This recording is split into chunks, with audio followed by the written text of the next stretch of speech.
오늘 우리가 나눌 아버지 하나님 거룩하신 말씀 신약성경 332페이지에 위치한 데살로니가전서 제5장 4절과 5절 말씀입니다. 오늘 우리가 나눌 아버지 하나님 거룩하신 말씀 데살로니가전서 제5장 4절과 5절 말씀입니다. 신약성경 332페이지에 위치해 있습니다. 제가 말씀 대신 봉독하여 올립니다. 형제들아, 너희는 어둠에 있지 아니하매 그날이 도둑같이 너희에게 임하지 못하리니 너희는 다 빛의 아들이요 낮의 아들이라. 우리가 밤이나 어둠 속에 속하지 아니하나니. 아멘. 아버지 감사합니다. 아버지의 사랑과 은혜와 영광 가운데 이 시간 아버지께 이 예배를 올리며 아버지의 말씀을 나누나이다. 어지라고 살기가 힘들며 참으로 고통스럽고 희망이 보이지 아니하며 낙이 없으며 악한 공중의 권세가 지배한 것을 눈앞에서 목도하고 있는 이 어둠의 시절에 오직 아버지의 영광 안에 있기를 원하나이다. 아버지 하나님의 평온 안에 있기를 원하나이다. 아버지 하나님의 강복 안에 있음에 영광을 올리옵나이다. 아버지, 오늘 나눠지는 이 말씀을 가지고 이 한 주를 살아갈 수 있도록 역사하시어 주시옵고 오늘 나눠지는 이 말씀이 저희에게 생명이 되게 하여 주시옵소서. 우리 구주 예수 그리스도님의 거룩하신 이름으로 기도 올리옵나이다. 아멘. 대선이 이제 이틀 남았네요. 참, 어떻게 얘기를 해야 될지도 모르겠고. 김용태는 윤석열 대통령한테 얼씬도 하지 마라, 국민의힘 근처에 오지도 마라 이랬던데, 대통령께서는 또 정거원 집회에다가 그래 편지를 하셨어요. 영화도 보러 가시고. 참 그런 생각을 해요. 흔히 기득층이라는 얘기를 하는데, 어떻게 보면 이제 굳이 세상에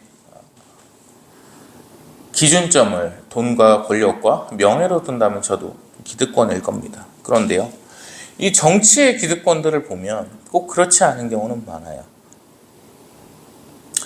윤석열 대통령을 지지했던 거의 90% 이상이 국민의힘을 찍어줬을 겁니다. 총선에서. 그런데 이제 와서 그 지지자들이 태도를 바뀐 게 아니잖아요. 윤석열 대통령 지지했던 사람이 우리 이재명 대통령 최고 이러고 있지는 않을 거니까. 그럼 그 지지자들을 무시한 것밖에 되지 않나요?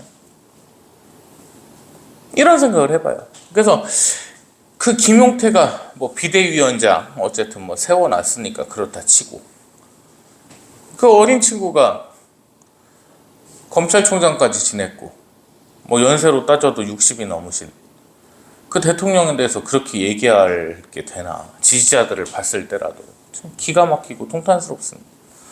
김문수는 왜 또 걷다가 한마디 안 하나요? 얘기를. 똑같은 생각을 공유하는 건지. 참 그것을 보면서 너무 기가 막힙니다. 이재명을 되게 싫어하시나 봐요. 이러시겠는데, 니들도 윤 대통령 얼마나 욕하고 싫어했어요. 대통령 대우나 했습니까? 나는 그러면 이재명을 갖다 대통령 대우를 해줘야 되고 존경의 인사를 해야 되고 이렇게 해야 되나? 난 싫어요, 걔가 그냥.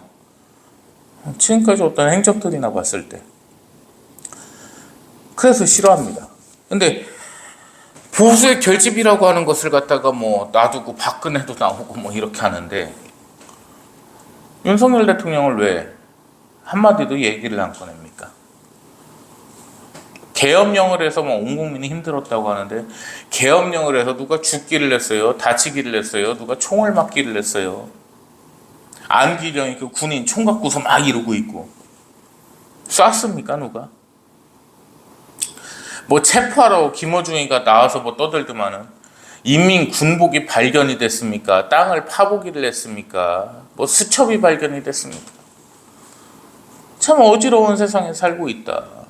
그러니까 예전보다는 엄청나게 이제 시대가 바뀐 거죠. 그러니까 기준점이라는 것 자체도 되게 흐려졌고, 선이라는 부분들이 너무 명확하지 않게 흘러가고 있다는 말입니다. 예전에는 당연했던 것이 당연해지지가 않는 시대가 돼버렸으니까 위계 질서가 흐트러지면서 이러한 양상이 됐단 말이에요. 예전에 이혼율이 매우 낮았을 때 어땠어요? 집안의 위계는 확실했습니다. 아버지는 돈 벌어오고 어머니는 애들 잘 양육하고 애들은 부모에게 순종하면서 열심히 또 학업에 정진하고. 근데 그게 다 흐트러졌어요. 맞벌이도 당연한 게 됐고, 여자가 돈 버는 집이 오히려 더 많아졌고, 육아를 같이 공동으로 해야 된다는 뭐 이상한 소리들이 나오고. 참 분명히 아버지께서 창조를 하실 때 창조의 질서라는 게 있었거든요. 근데 싹 무너져 버려요. 그게 하나도 없어집니다. 이때가 어떠냐? 노아 선지자님의 홍수 이전입니다. 바벨탑 이전이었어요. 선악과 이전입니다. 좀 더 깊게 말씀을 드려볼게요. 자, 선악과 사건이 있기 전에 어떠한 일이 있었습니까? 아버지께서 분명히 명령하셨어요. 아와야, 이제부터 너는 아담에게 복종해라, 순종해라, 명령을 하셨어요. 왜? 네가 그의 갈비뼈로부터 나왔습니다. 이렇게 말씀을 하셨거든요. 그럼 당연히 순종을 해야 되고 나서지 않는 게 맞죠. 뱀이, 이 마귀가 물어봤을 때 남편하고 상의를 해야 돼요, 안 해야 돼요? 여보, 저 뱀 새끼가 그러는데요, 저거 과일 먹으면 우리가 하나님처럼 될 수 있다는데 당신 생각은 어떠하세요? 이 미친년이 돌았나, 이게 오늘 환장을 했나, 죽으려고. 이 말이 나왔을 거 아니에요. 상의를 먼저 해야 되잖아. 그게 맞잖아요. 왜? 남편이 집의 가장이니까, 장이니까 자기 멋대로 판단을 한 게 아니고 의논을 했어야죠. 그게 위계질서 아닙니까? 일방적인 통보가 아니라. 근데 사후에 의논을 해버렸어요. 먼저 먹고 나서. 뱀이 얘기를 했을 때 남편에게 한마디 말이 없었어요. 위계질서가 그냥 무너져 버린 거예요, 바로. 먼저 처먹고서 남편한테 갑니다. 이거 아까 뱀이 먹어보라고 해서 먹어봤는데 맛이 상당히 괜찮아요. 이렇게 보니까 뭔가 이게 선과학을 내가 알 수 있을 것 같아. 당신도 좀 한 입 배워 물어봐 해가지고 먹었어요. 또 위계질서가 두 번 무너졌죠. 첫 번째는 남편한테 상의를 안 했어요. 두 번째는 아버지 하나님의 위계질서를 무너뜨렸어요. 아담아, 네가 이 동산에 있는 것을, 모든 것을 다 먹어도 좋고 누려도 좋은데 저것만은 건들지 마라, 먹지 마라. 이 말씀, 위계질서를 뭉갰어요. 그리고 죄라는 게 탄생하기 시작했죠. 인류 최초의 죄가 탄생을 했습니다.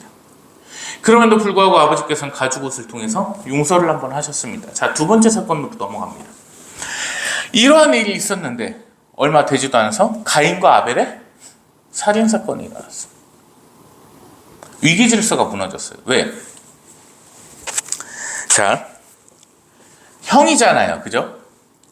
형인데 동생에 대해서 시기 질투를 했습니다. 야, 내가 자보다는 잘난 것 같은데 아버지께서 왜 그러시지?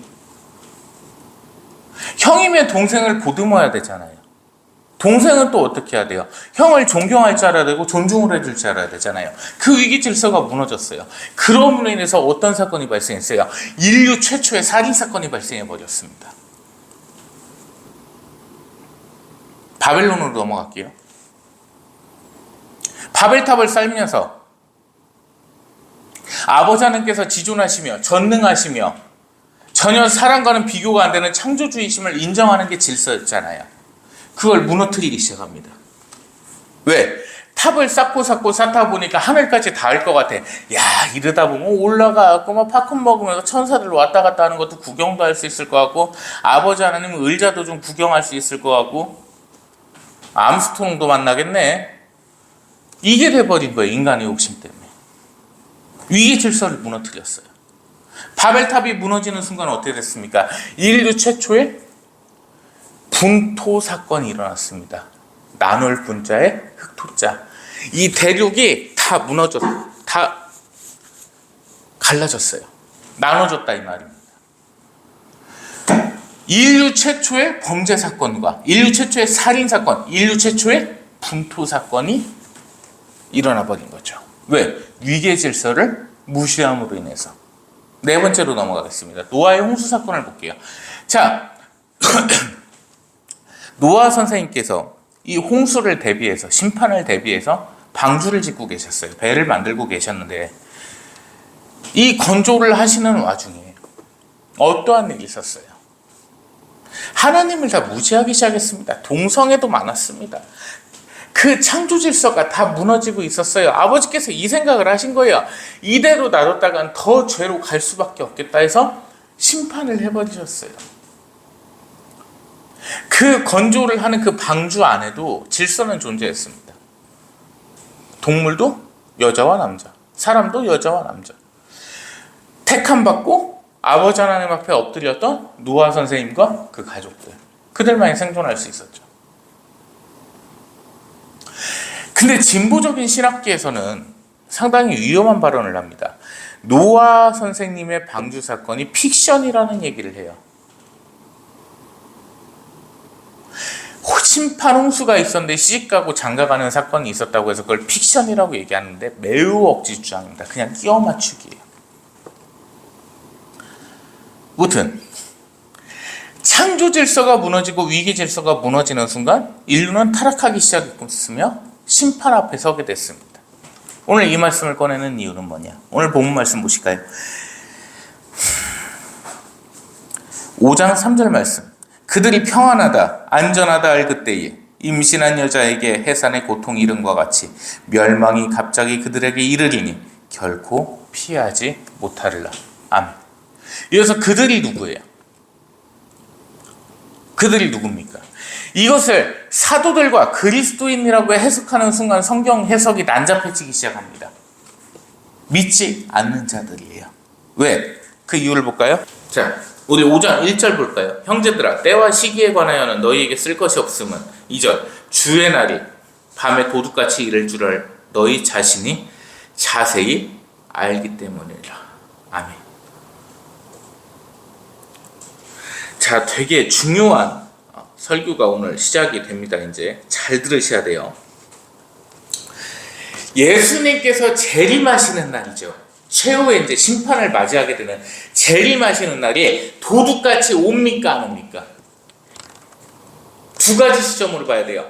안 믿는 자들에겐 도둑같이 오는 게 맞아요.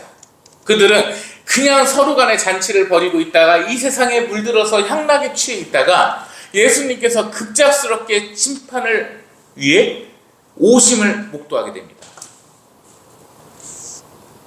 자, 믿는 사람. 믿는 사람은요? 믿는 사람은 전혀 그렇지가 않아요. 정반대라는 겁니다. 그래서 그 말씀을 갖다 우리가 보겠습니다. 마태복음 제25장 3절과 4절 말씀. 마태복음 제25장 3절 4절 신약성경 43페이지에 있습니다. 봉독합니다. 미련한 자들은 등을 가지되 기름을 가지지 아니하고 슬기 있는 자들은 그릇에 기름을 담아 등과 함께 가져갔더니. 아멘. 대비를 했고 대비를 안 했어요. 미련한 자들은 예수님께서 비교를 해주신 거예요. 성자 하나님께서 최후의 그날 재림하시는 날을 두고 비유를 해주신 겁니다. 야, 혼인잔치가 열렸는데 신부가 열이 있었어. 미련한 애 5마리는 대비를 못 해가지고 이거면 충분하겠지 하고 기름을만 들고 있었어. 그냥 등불만. 근데 지혜로운 자들 5명은 그게 아니었다. 이 등불만이 아니고 기름까지 예비용으로 챙겨갔다고. 이해되세요? 믿는 사람한테는 도둑같이 그날이 이르는 게 아니라고요. 내 백성이 지식이 없어 망하는도다. 아멘. 즉 믿는 사람은 그날이 오는 것을 알고 있답니다. 그게 성경의 말씀이에요. 믿는 사람은, 그리스도인은 주님께서 재림하시는 그날을 미리 알고 있어야 된다고요. 날짜와 시간을 아는 게 아니고, 이때가 되면 이제 심판의 날이 가까워졌구나, 예수님께서 오실 때가 됐구나, 결국은 이제 오실 때가 됐구나라는 짐작 속에서, 예비 속에서 있어야 된다, 이 말씀입니다. 근데 안 믿는 자들은 그런 게 없어요. 그냥 미련해요. 그냥 즐기고 있어요. 내 멋대로 살고 있어요.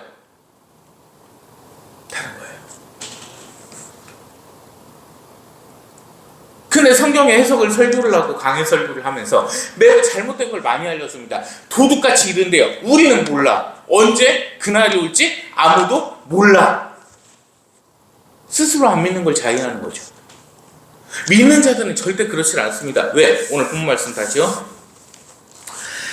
형제들아 너희는 어둠에 있지 아니하며 그날이 도둑같이 너희에게 임하지 못하리니 분명히 써있죠. 너희는 다 빛의 아들이요 낮의 아들이라. 우리가 밤이나 어둠에 속하지 아니하나니. 아멘. 이게 창조질서에 다 맞아떨어져요. 낮에 있으면 다 알 수 있어요 없어요? 다 보이죠. 맞잖아요. 메인 빼고는. 어두운 밤에 있으면 보여요 안 보여요? 안 보여요. 뭐가 있는지 어떻게 보여요? 즉 낮에 속했기 때문에 모든 것을 다 알 수 있는 거예요. 그러면 우린 두 가지 포인트를 여기서 갖고 가야 됩니다. 자, 첫 번째는 우리는 낮의 아들이기에 택함 받은 그리스도인이기에 결코 그날 예수님께서 재림하시는 최후의 그 강복 속에 있는 그 기쁨의 날을 절대 모를 수가 없다는 겁니다. 아, 이제 창조 질서가 무너지고 위계 질서가 무너지고 최후의 심판이 점점 다가오고 있구나. 이제 말세에 가까워지고 있구나. 기름을 준비해서 가는 신부의 심정으로 이제 살아가야 될 때가 됐구나. 그걸 알아야죠. 도둑처럼 온다고 어차피 때와 시를 모르니까 이대로 그냥 살다가 그날이 가까워지면 어떻게 좀 해볼까 미리 알려주시겠지. 아, 우리는 어차피 모른다고 하셨으니까 안 되지. 이러면 안 된다고요. 이미 말씀하신 것처럼 우리는 그때와 시를 알 수 있는 그리스도인이며 하나님의 자녀이기 때문입니다. 두 번째 알아야 될 게 있습니다. 우리는 낮에 속했고 밤에 속하지 아니했습니다. 오직 낮에 속한 자들로서 아버지 하나님의 거룩하신 은혜 속에 있으며 아버지 하나님의 영광 속에 있는 자들입니다. 그리고 그 낮에 있다는 말씀이 정말 영광스럽고 복되지만 한편으로 생각해보면 아버지께서는 우리의 모든 것을 다 아시고 계세요. 모든 부분들을 다 아시고 계신다 이 말입니다. 솔직해지라는 거예요. 두 번째 교훈은 솔직해지라는 겁니다. 아버지 앞에서 숨길 필요가 없어요. 내 죄를 숨길 필요가 없어요. 정말 반에 반에 0.1%도 되지 않는 비교를 해드릴까요? 강아지가 양념치킨 실컷 뜯어먹고서 입에다가 양념 묻히고서 나 안 먹었어 하는 거랑 똑같은 거예요. 보면 어때? 알 수 있죠. 입에 기름기가 가득하고. 근데 우리는 걔가 먹는 모습을 못 봤어요. 그 아이가 먹고 있는 모습을 못 봤어요. 모든 모습을 갖다 다 관찰하신 분은 하나님이시라는 거예요. 아버지께서 이미 다 보셨어요. 뭐 죄를 숨긴다고 숨겨줍니까? 선악과 따먹고서 안 먹었는데요. 입에 과즙 툭툭 다 묻혀놓고서 사이에 껍질 껴있고 안 먹었는데 아휴 네 입에 다 묻어있는데 이 다른 거 열매 따먹는 건데 먹는 거 봤어 내가. 아버지께서 다 보셨다니까요. 그냥 죄를 하나하나 낱낱이 다 보셨고 이미 관찰하셨고 그 앞에서 용서를 구하기만 기다리시는 분이 아버지 하나님이시라고요. 숨길 게 없어요. 근데 무슨 신부한테 사제한테 가고 고해성사를 한다. 그게 말이 안 되는 거예요. 그래서 이미 다 보신 분이 계신데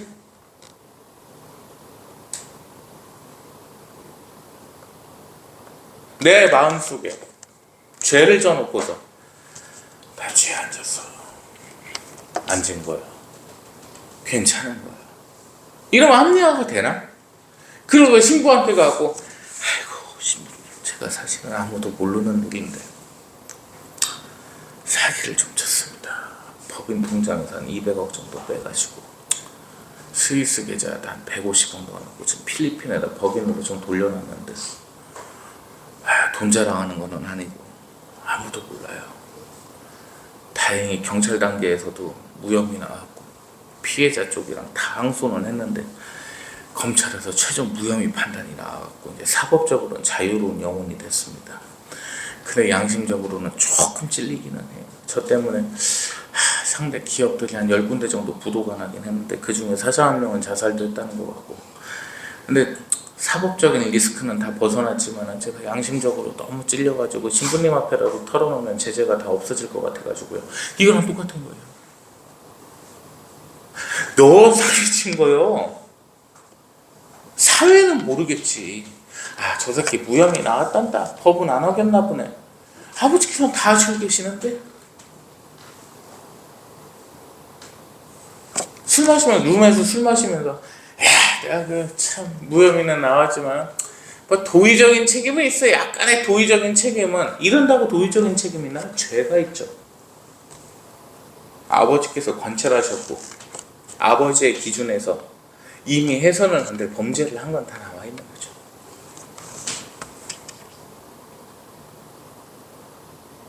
왜 그 부분들 생각을 못합니까? 엄청나게 솔직해져야 돼요. 그리고 솔직할 수밖에 없어요. 그냥 아버지께서 그냥 다 보신 거예요. 마음까지 다 살피신 거예요. 정당하고 합리하고 다 필요 없다고. 내 주장은 아무 필요가 없는 거예요. 그냥 죄인인 거예요. 아멘이 안 나옵니까 이 소리? 나는 그냥 죄인인 거예요. 다 필요 없어요. 다 아버지 앞에서는 그냥 엎드릴 수밖에 없는 존재들입니다. 사람은 그런 존재예요. 왜 그걸 인정을 안 하고 살아요?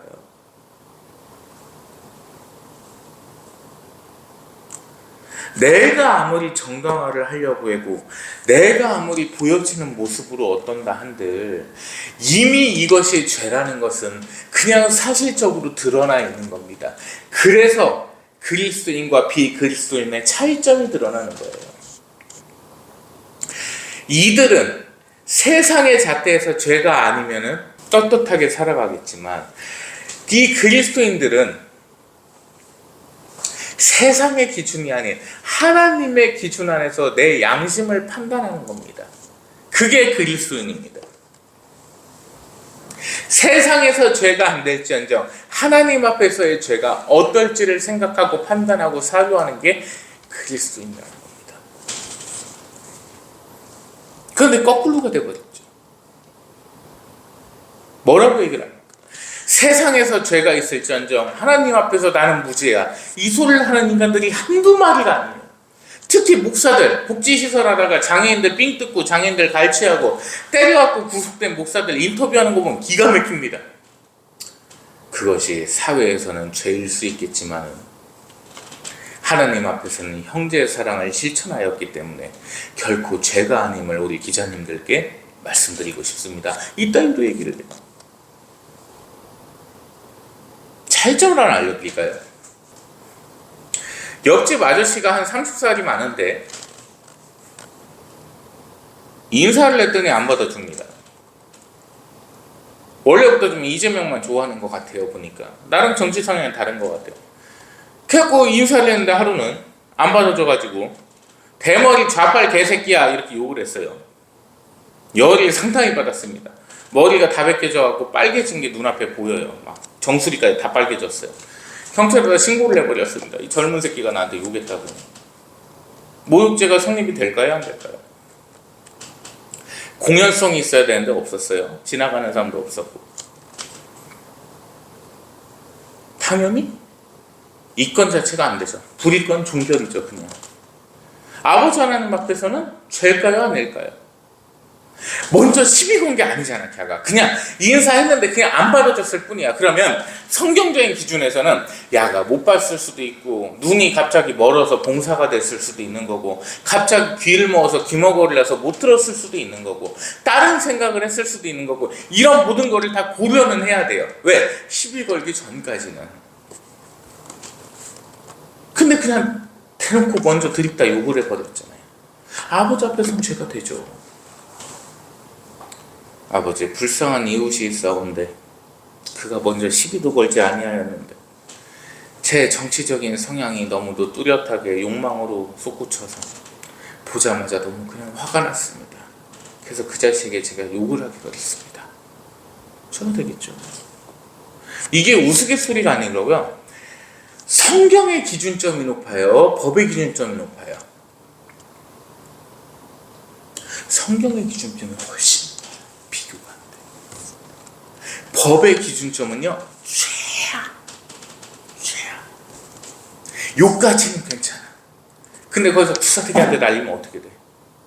죄가 되죠. 폭행이나 상해가 되겠죠. 그런데 그마저도 CCTV가 없고 하면 인정이 돼요, 안 돼요? 안 되죠. 법은 진짜 최소한. 그러나 성경은 이 위에 있습니다. 법에서도 죄인이라고 못 박아놨는데 성경 앞에서 무죄할 수가 있어요? 이해되십니까?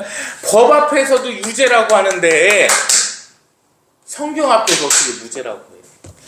법에서도 폭행에다가 상해에다가 갈취에다가 삥 다 뜯은 거에다가 횡령에다가 장애인 학대에다 법에 다 걸렸는데 그런 놈이 어떻게 세상에 인터뷰 나와가지고 하나님 앞에서 성경에서 무죄야? 어디 교회 다니냐 도대체는? 성경을 어디 거를 보는 거예요? 개혁개정에는 알라개정 공부나 봐요. 힌두교도 그렇게 안 가르치고 이슬람도 그렇게는 안 가르칩니다. 낮의 아들이라는 것을 되게 상세하고 명확하게 기억을 해야 돼요. 우리가 행하는 하나하나를 하나님께서 관찰을 해버리신다는 거예요. 숨길 수가 없어요. 첫 번째는 뭐였어요? 그날이 오심을 갖다가 미리 알고 대비를 하고 있어야죠. 그냥 똑같이 살고 있을 겁니까? 어차피 도둑같이 임하신다고 했으니까 알 수도 없고 그냥 이대로 살다가 어떻게 뭐 끌려가든 내려가든 올라가든 하면 되지 뭐. 이렇게 살고 계실 거예요. 이게 신앙이네요. 누가 신앙생활을 그따위라고 했어요? 누가 신앙생활을 그따위로 하라고 했습니까? 누가 그따위로 예수님을 믿으라고 했어요? 세상 끝날이 다가오는데 왜 편안하게 있냐 이 말입니다.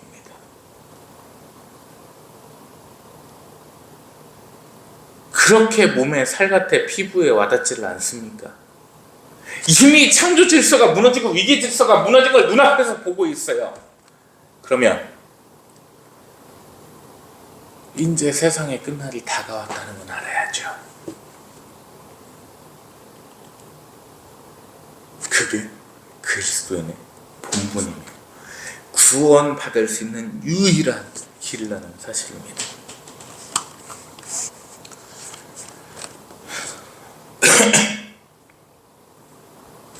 정신 차리고들 사십시오. 때가 가까웠습니다. 6월 3일 대선이 눈앞으로 다가왔습니다. 우리 윤석열 대통령 불법으로 파면되셨고 이 나라를 어떻게든 살려보고자 하는 그 애국 충정, 애민정신, 애국정신의 마음이 너무도 좀 안 좋습니다. 꼭 복귀하시기를 바라고, 다른 거 바라는 거 없어요. 남은 임기 채우시는 거, 그게 소망입니다. 뭐 헌재 재심 절차를 통해서든 개헌을 통해서든 분명히 그 뜻은 이루어질 거라고 생각을 합니다. 창조 질서가 무너졌고 세상의 질서가 무너졌고 위기 질서가 무너진 이때 그리스도인의 본분을 항상 가슴속에 새기고 이 한 주 기억하시기 바랍니다. 어느 때보다도 좀 뜨거운 한 주가 될 것 같은데 그리스도인으로서의 그 양심, 아버지께서 보신다는 그 진실 앞에서 조금 더 엎드리시고 숙이시기 바랍니다. 기도하겠습니다. 하나님 감사합니다. 하나님의 은혜와 사랑 가운데 이 거룩한 주일을 살아갑니다. 아버지께서 이 한 주 영광의 은혜와 사랑을 베푸시어 주시옵고 아버지께서 부어주시는 강복 가운데 윤택한 한 주가 될 수 있도록 역사하시어 주시옵소서. 오직 사랑이시며 오직 기쁨이신 하나님께서 이 하루 지켜주시기를 원하나이다. 이 한 주 지켜주시기를 원하나이다. 이 나라를 지켜주시기를 원하옵나이다. 더욱이 국가를 위해서 싸웠던 우리 윤석열 대통령 불쌍하게 여기시어 주시옵고 가엾게 여기시어 주셔서 그가 이 나라를 위했던 애국의 충정과 애민의 정신이 다시 발휘될 수 있도록, 다시 그 마음을 얼마든 실천하고 실행할 수 있도록, 펼쳐볼 수 있도록 아버지께서 단 한 번의 마지막의 기회를 그에게 허락하여 주시기를 원하나이다. 자유 대한민국을 지켜주신 아버지 하나님, 6.25 전쟁의 그 참전 영웅들로부터 그 피와 땀으로 이 나라를 일궜나이다. 이 나라가 그래도 아버지께 엎드리는 의인이 그래도 몇 명이라도 있다면 아버지께서 전체를 보시지 마시옵고 그들의 그 믿음을 보셔서 이 나라를 지키시어 주시옵소서. 오직 하나님의 심판만을 기다립니다. 아버지 도우시어 주시옵고 역사하시어 주시옵소서.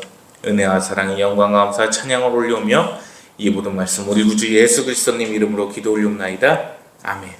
이제는 우리의 생명이시며 우리의 구원이신 아버지 하나님의 무한하신 은혜와 우리를 사랑하셨고 우리를 사랑하시며 우리를 사랑하실 구주 예수 그리스도님의 극진하신 사랑하심과 성령 하나님의 내주교통함과 인도 역사하심이 이 시간 아버지 하나님 앞에 엎드려 아버지 하나님을 의지하며 아버지 하나님께 죄를 고백하는 아버지 하나님의 거룩한 백성들 머리 위에, 특별히 윤석열 대통령의 머리 위에, 그 가정 위에, 그 앞길 위에 이제로부터 영원토록 항상 함께 계실지어다.